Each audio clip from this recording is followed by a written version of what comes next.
السلام علیکم۔ عنایا نے گھر میں داخل ہو کر سلام کیا۔ تخت پر بیٹھے کتاب کا مطالعہ کرتے ہوئے ابا نے اسے دیکھتے ہوئے سلام کا جواب دیا۔ عنایا نے پہلے کمرے میں جا کر اپنی چادر اور بیگ رکھا، پھر کولر سے ٹھنڈے پانی کا گلاس بھر کے ابا کے ساتھ تخت پر بیٹھ گئی۔ اف، آج تو بہت گرمی تھی اور بس کا بھی بہت دیر تک انتظار کرنا پڑا۔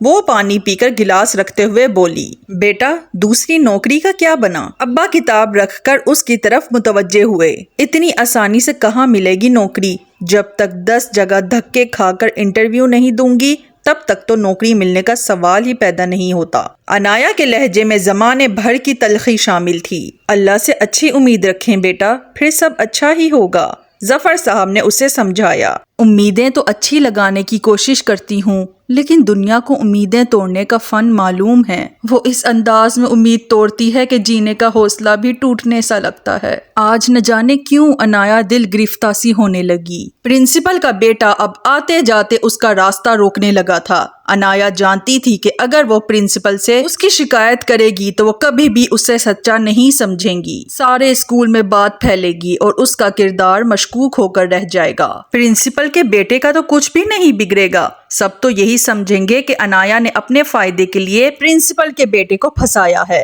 عنایا کبھی کسی کی زیادتی پر خاموش نہیں رہی تھی، لیکن یہاں وہ مجبور ہو گئی۔ ارے ابا، آپ کو خوامخواہ پریشان ہونے کی ضرورت نہیں ہے۔ ٹیچنگ کرتے کرتے میری باتیں بھی کتابی سی ہو گئی ہیں۔ ابا کی پریشان صورت دیکھ کر عنایا کو شدت سے اپنی غلطی کا احساس ہوا۔ آج گلی میں کسی آفس جاب کے پوسٹر لگے تھے، شائستہ وہ پوسٹر دیکھ کر پاگل ہی ہو گئی۔ عنایا نے ماحول کو بہتر بنانے کی کوشش کی۔ کل انٹرویو کے لیے وہاں جانا ہے۔ سچ بتاؤں تو مجھے یہ جاب ملنے کی کوئی خاص امید نہیں ہے، لیکن شائستہ کا ساتھ دینے کے لیے چلی جاؤں گی۔ آفس کی جاب؟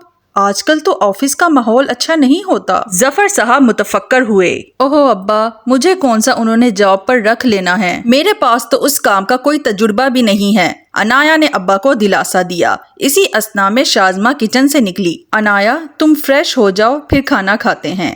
عنایا سے کہہ کر وہ دوبارہ کچن کی طرف بڑھ گئی۔ طلال کے 5 سالوں بعد گھر آنے کا شازمہ کو جب پتہ چلا تو وہ چپ سی ہو گئی۔ طلال جب ان کے گھر آیا تھا اس وقت وہ اپنی کسی سہیلی کے گھر تھی۔ شازمہ نے شکر ادا کیا کہ اس کا طلال سے سامنا نہیں ہوا، کیونکہ اسی کی وجہ سے ہی تو طلال در بدر ہوا تھا۔ آج تک شازمہ کسی کو یہ نہیں بتا سکی کہ طلال نے سب کچھ اسی کے کہنے پر کیا تھا۔ وہ اپنے آپ کو طلال کا مجرم سمجھتی تھی۔ اگلے دن عنایا اور شائستہ اپنی سی وی لے کر انٹرویو کی جگہ پر پہنچی۔ انٹرویو کے لیے لڑکیاں جدید اور اسٹائلش ملبوسات زیب تن کر کے آئی تھیں۔ انہیں بھی ان کے ساتھ ویٹ کرنے کے لیے بٹھا دیا گیا۔ تم نے ان لڑکیوں کے کپڑے دیکھے؟ میں اگر اپنی 3 منتھ کی سیلری بھی جمع کروں تو بھی ایسے کپڑے نہیں لے سکتی۔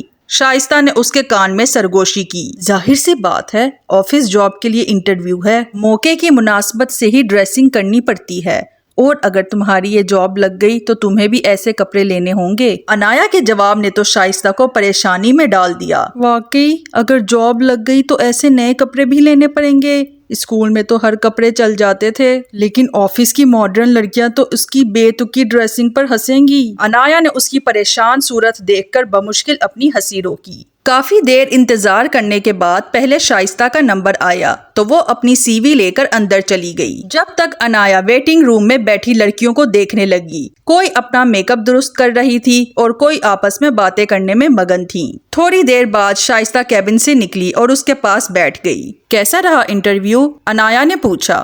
عجیب ہی عورت ہے اندر، ایسا لگ رہا تھا کہ زبردستی کسی نے بٹھایا ہے۔ کچھ خاص سوال بھی نہیں پوچھا اور سرسری سی نظر سی وی پر ڈالی۔ شاید تم ٹھیک ہی کہہ رہی تھی، ایویں فضول میں یہاں آ کر وقت ضائع کیا۔ شائستہ کا سارا جوش اب کوفت میں بدل چکا تھا۔ 2-3 لڑکیوں کے بعد عنایا کو بلایا گیا۔ وہ اپنی سی وی لے کر پر اعتماد انداز میں کیبن میں داخل ہوئی۔ سامنے ایک ماڈرن عورت ایزی سے انداز میں چیئر پر بیٹھی اپنا موبائل دیکھ رہی تھی۔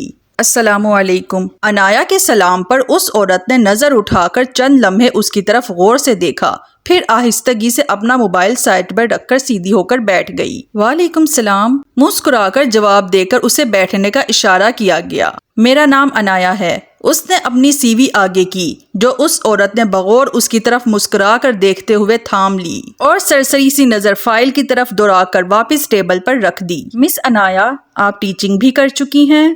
عورت نے نرم انداز میں پوچھا۔ میں اب بھی ٹیچنگ کرتی ہوں، پہلے ایک فیکٹری میں پیکنگ کا کام کرتی تھی۔ عنایا نے اسے تھوڑی سی تفصیل بتائی۔ کیونکہ عنایا کو نہیں لگا کہ اس عورت نے سی وی کو غور سے دیکھا ہے، شاید شائستہ ٹھیک ہی کہہ رہی تھی۔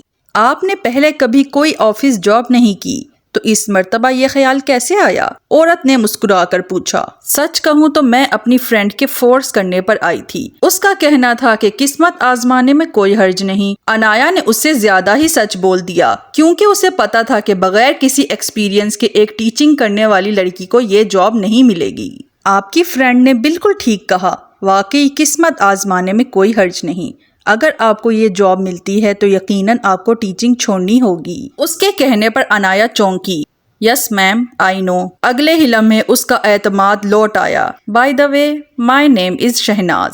شہناز کے لبوں پر فاتحانہ مسکراہٹ تھی۔ طلال مس شہناز کو عنایا کی کچھ معلومات دے چکا تھا تاکہ وہ جلد از جلد یہ کام مکمل کریں۔ باس کے آرڈر کرنے کے بعد شہناز اپنے کام پر لگ گئی تھیں۔ پہلے اس نے جاب کے پمفلٹ بنا کر عنایا کے محلے میں لگوائے، پھر ایک عارضی آفس میں کچھ ورکرز ہائر کر کے وہ جاب انٹرویوز کرنے لگیں کیونکہ باس کی طرف سے اس کام کے لیے انہیں کھلا بجٹ بھی فراہم کیا گیا تھا۔ انہیں امید تھی کہ شاید عنایا پوسٹر دیکھ کر انٹرویو کے لیے آئے۔ صبح سے وہ بے دلی کے ساتھ لڑکیوں کے انٹرویوز کر رہی تھیں، پھر آخرکار انہیں عنایا کا چہرہ نظر آ ہی گیا۔ عنایا انہیں ایک خوش شکل اور اعتماد سے بھرپور لڑکی معلوم ہوئی۔ باس کے ساتھ اس کا کیا کنیکشن تھا اور وہ کیوں خفیہ طریقے سے عنایا کو اچھی پوزیشن میں ہائر کرنا چاہتے تھے، ان سب باتوں سے شہناز کو کوئی سروکار نہ تھا۔ انہیں صرف باس کا دیا گیا ٹاسک مکمل کرنا تھا۔ مس عنایا، مجھے آپ کے اعتماد سے بھرپور انداز نے کافی متاثر کیا ہے۔ آپ کو حیدر انڈسٹری کی ڈیفنس برانچ کے لیے ہائر کر لیا گیا ہے۔ پک اینڈ ڈراپ کے ساتھ آپ کو مزید سہولیات بھی مہیا کی جائیں گی۔ مس شہناز کے کہنے پر عنایا کو یقین ہی نہیں آیا کہ وہ کیا کہہ رہی ہیں۔ یہ جاب اتنی آسانی سے اسے کیسے مل گئی؟